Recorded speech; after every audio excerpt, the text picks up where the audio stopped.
Assalamualaikum warahmatullahi wabarakatuh.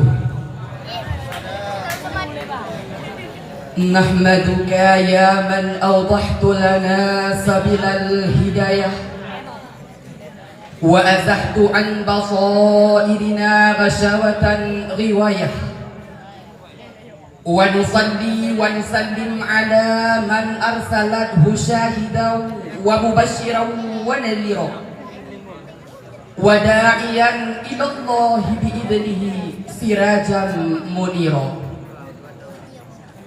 Qala Allah ta'ala fil Qur'anil Karim wa huwa asdaqul qailin. Bismillahirrahmanirrahim. Walau anna ahlal qura amanu wattaqau lafatahna 'alaihim barakatin minas samawati wal ardh walakin kadzabu fa'akhadnahum bima kanu yaksibun. Wa qala Rasulullah sallallahu alaihi wasallam fil hadits yakunu khalqu min ba'di sittina sanah adha'u salah wattaba'u syahawah fasawfa yalqawna ghayya. Shadaqallahul azim. Kemuliaan kepada Abu, Ummi serta Abi yang ada di Kubah. Allahumma ighfir lahum. Juga kemuliaan kami kepada Abu pucuk pimpinan kedua daya serta keluarga. Kemuliaan kepada seluruh dewan guru, khusus yang beranjak sebagai dewan juri, kepada MC dan seluruh santri. Sedang tulabah yang dimuliakan oleh Allah Subhanahu wa ta'ala. Di ujung barat Indonesia terdapat sebuah negeri yang indah, hasil alam yang berlimpah serta kental akan nilai-nilai syariah. Negeri itu dijuluki bumi Serambi Mekah dan dinamai Nanggro Aceh Darussalam. Berbagai kisah dan rentetan perjuangan telah dihidangkan oleh para pahlawan sehingga membawa Aceh kepada puncak kejayaan. Cucuran keringat, tetesan darah dan nyawa dipertaruhkan guna menuju kedamaian dan kesejahteraan. Semua itu dipersembahkan untuk generasi Aceh mendatang. Namun seiring berjalannya waktu, nama Aceh kerap dilupakan. Kegemilangan mulai redup akibat ulah perbuatan kita sendiri. Maka dari situlah tergugah hati Al-Fakir untuk memaparkan satu syarahan singkat yang berjudul Putarnya Pesona Bumi Mulia Sedang Tulabah, yang dimuliakan oleh Allah Subhanahu wa ta'ala. Pada abad ke-16, Aceh telah mengukir namanya dalam lembaran sejarah menjadi salah satu bangsa yang paling disegani oleh kawan maupun lawan.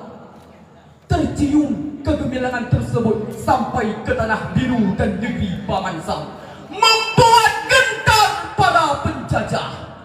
Masa keemasan itu tak lepas dari peran seorang raja yang bernama Iskandar Muda. Perjuangan serta pengorbanannya dikenang sepanjang masa dan tak lekang dari ingatan anak bangsa. Beliau sosok pemimpin yang berani dan gagah. Tampuk kepemimpinannya berlandaskan perintah Allah.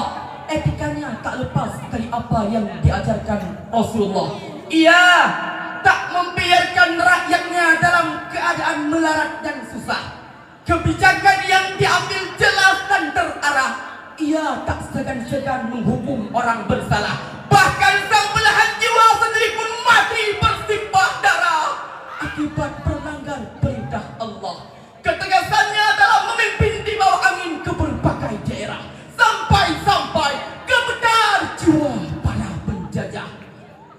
Namun tepat pada tanggal 27 Desember 1636 beliau kembali kepada hambaan Allah. Masa keemasan Aceh kian surut, seolah-olah masa tersebut diikut sertakan bersamanya ke dalam kubur. Dan dengan wafatnya beliau, negara-negara barat tersenyum cerah karena telah ada lowongan memasuki negeri subur dan berlimpah hasil alamnya. Walaupun begitu, Aceh tetaplah Aceh. Siapapun pemimpinnya, para penjajah tidak boleh semena-mena dengan Aceh, karena Aceh menjadi satu-satunya bangsa yang tidak akan tunduk pada penjajah. Mulai dari masa kepemimpinan Iskandar Muda, terus berlanjut hingga di masa runtuhnya kerajaan Aceh pasca di kepemimpinan Iskandar Sani. Walaupun Aceh sudah berada dalam kekuasaan Hindia Belanda, namun rakyat Aceh tidak cengeng, tidak ingin diperbudak oleh para penjajah. Rakyat Aceh tetap mempertahankan tanah airnya. Mereka memberontak. Rakyat Aceh bersikeras sehingga perperangan pun terus berlanjut lewat kobaran semangat dari Tengku Cik Ditiro dan Tengku Umar. Dengan hikayat perang sapi dan gemang takbir, rakyat Aceh tidak pernah menyerang dalam perperangan, tidak akan tunduk kepada penjajah. Sampai-sampai orang Belanda menjuluki Aceh gila. Itu semua karena keimanan yang kuat dan ketakwaan yang tinggi dalam diri rakyat Aceh, sehingga mereka tak gentar ketika badai menerjang dan tak roboh dihembus angin topan.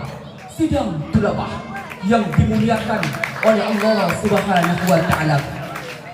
Waktu terus berlanjut dan berlalu. Masa Orde Lama di-upgrade jadi Orde Baru. Aceh tidak selamanya pada tangan Endatu, harus diserahkan dan dilanjutkan generasi baru. Bukannya Aceh lebih maju, tapi keadaan malah menjadi rancu. Kehidupan rakyat semakin tak menentu karena Aceh berada pada tangan orang yang dungu, yang kerjanya mengikuti hawa nafsu, sehingga arah perjuangan Aceh menjadi buntu. Itu semua telah menjadi ketetapan daripada Allah Subhanahu wa taala. Terkadang generasi emas diganti oleh generasi yang cadas. Seperti halnya firman Allah Quran surat Maryam ayat 59. Bismillahirrahmanirrahim. Fakhalafa min ba'dihim, maka datanglah sesudah mereka itu khalfun adha'us salah, pengganti yang meninggalkan salat, wattaba'us syahwah, dan mengikuti nafsu syahwat. Fasawfa yalqauna ghayyan, maka mereka kelak akan tersesat. Rasulullah juga bersabda dalam sebuah hadis yang diriwayatkan oleh Imam Ahmad bin Hanbal, yakunu khalfun min ba'di sittina sanah, akan datang suatu generasi sesudah 60 tahun, adha'us salah wattaba'us syahwat, mereka akan mengabaikan salat dan mengikuti nafsu syahwat. Fasawfa yalqauna ghayyan, maka orang-orang inilah yang akan mendapatkan kerugian. Dari ayat dan hadis di atas kita akan mengetahui mengapa putarnya pesona Aceh di mata dunia. Ya, itu semua disebabkan ulah generasi Aceh sendiri yang melalaikan salat dan mengikuti nafsu syahwat, sehingga keimanan dalam hati mulai terkikis, ketakwaan pun kian menipis. Saksikanlah bagaimana rusaknya generasi akhir zaman. Salat begitu mudah mereka abaikan, padahal Rasulullah jelas-jelas telah menyatakan bahwa salat menjadi tiang agama dalam Islam. Belum lagi perbuatan larangan semakin jadi-jadian yang secara frontal melanggar perintah Tuhan. Lihatlah muslimah Aceh yang kian eksis menebar pesona. Banyak like dan followers membuat mereka terlena, hingga nekat mempertaruhkan marwah di depan kamera agar viral di sosial media dan tersebar di mana-mana. Para pawang buaya pun asyiknya mencari mangsa, hingga tersandung jin indah di dunia maya dan berakhir dengan zina yang bermodus suka sama suka supaya tidak dikenai hukum pidana. Saking parahnya hidup di akhir zaman, anak muda sibuk menghabiskan waktunya dengan pacaran. Orang yang tak punya pasangan malah dianggap kampungan. Keperawanan yang seharusnya hadiah terindah dari pernikahan itu pun rela mereka gadaikan dalam status hubungan dengan alasan sebagai tanda sebuah kesetiaan. Para mahasiswi yang ingin merendah diri justru beralih ke prostitusi. Om-om yang tak puas dengan istri malah cari pasangan lewat aplikasi yang makin membuat kita heran. Aksi pemuda dalam kejahatan. Saksikanlah anak remaja yang tak dikasih jajan nekat melakukan pencurian, ogah kerja banting tulang, beralih ke modus penipuan. Maunya dapat cuan secara instan, malah beranjak ke perampokan. Tak kalah bangsanya tikus-tikus bernasi, mentang-mentang sudah menjadi pejabat negeri, rakyat tak lagi mereka peduli. Terhadap orang miskin tiada sedikit pun rasa simpati. Ketika bangsa sedang dilanda krisis ekonomi, mereka pun sibuk dengan korupsi. Beginilah kondisi generasi Aceh zaman sekarang. Kalau kita saksikan, seolah-olah kita sedang berada di kota Medan, sidang tulabah yang dimuliakan oleh Allah Subhanahu wa Ta'ala.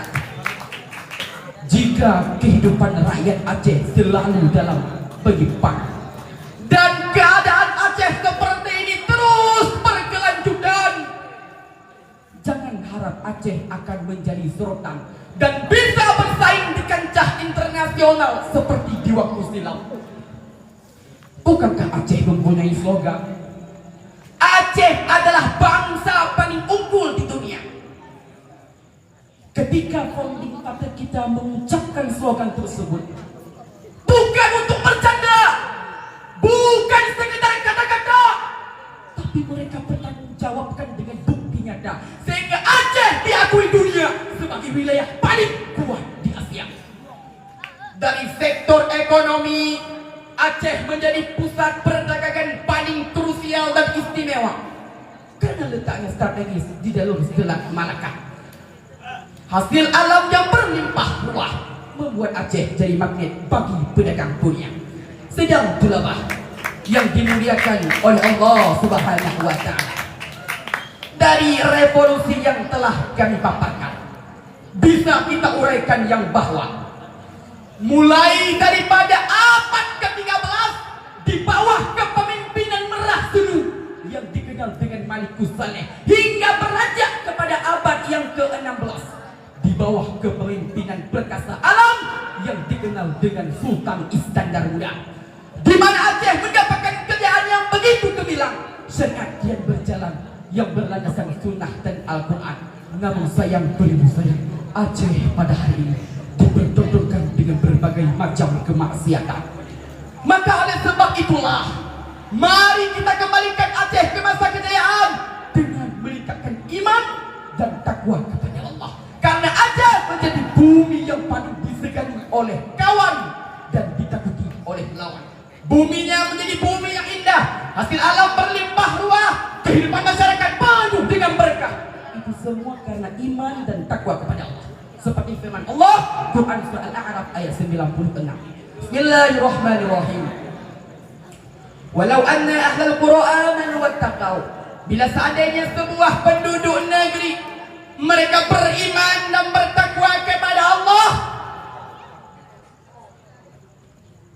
sungguh oleh Allah akan memberikan keberkahan kepada mereka minas samawati wal ardh, mulai daripada langit hingga kepada bumi. Walakin kadzabu fa akhadnahum bima kanu yaksibun.